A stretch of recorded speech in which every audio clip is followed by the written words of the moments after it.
1Corinthians chapter 3. Paul and Apollos, servants of Christ. Dear brothers and sisters, when I was with you, I couldn't talk to you as I would spiritual people.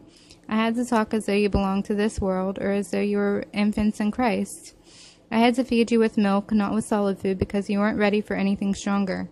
And you still aren't ready, for you are still controlled by your sinful nature. You are jealous of one another and quarrel with each other. Doesn't that prove you are controlled by your sinful nature? Aren't you living like people of this world? When one of you says, I am a follower of Paul, and another says, I follow Apollos, aren't you acting just like people of the world? After all, who is Apollos? Who is Paul? We are only God's servants through whom you believe the good news.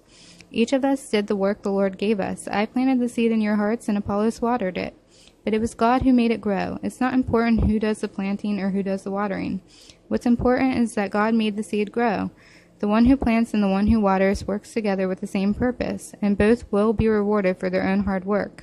For we are both God's workers, and you are God's field. You are God's building. Because of God's grace to me, I have laid the foundation like an expert builder. Now others are building on it. But whoever is building on this foundation must be very careful. For no one can lay any foundation other than the one we already have, Jesus Christ. Anyone who builds on that foundation must use a variety of materials, gold, silver, jewels, wood, hay, or straw. But on the day of judgment, fire will reveal what kind of work each builder has done. The fire will show if a person's work has any value. If the work survives, that builder will receive a reward. But if the work is burned up, the builder will suffer great loss. The builder will be saved, but like someone barely escaping through a wall of flames.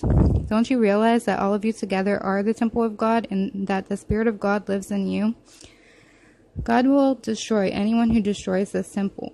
For God's temple is holy, and you are that temple. Stop deceiving yourselves if you think you are wise by this world's standards. You need to become a fool to be truly wise. For the wisdom of the world is foolishness to God. As the scriptures say, He traps the wise in the snare of their own cleverness. And again, the Lord knows the thoughts of the wise. He knows they are worthless. So don't boast about following a particular human leader, for everything belongs to you, whether Paul, or Apollos, or Peter, or the world, or life and death, or the present and the future. Everything belongs to you, and you belong to Christ, and Christ belongs to God. 1 Corinthians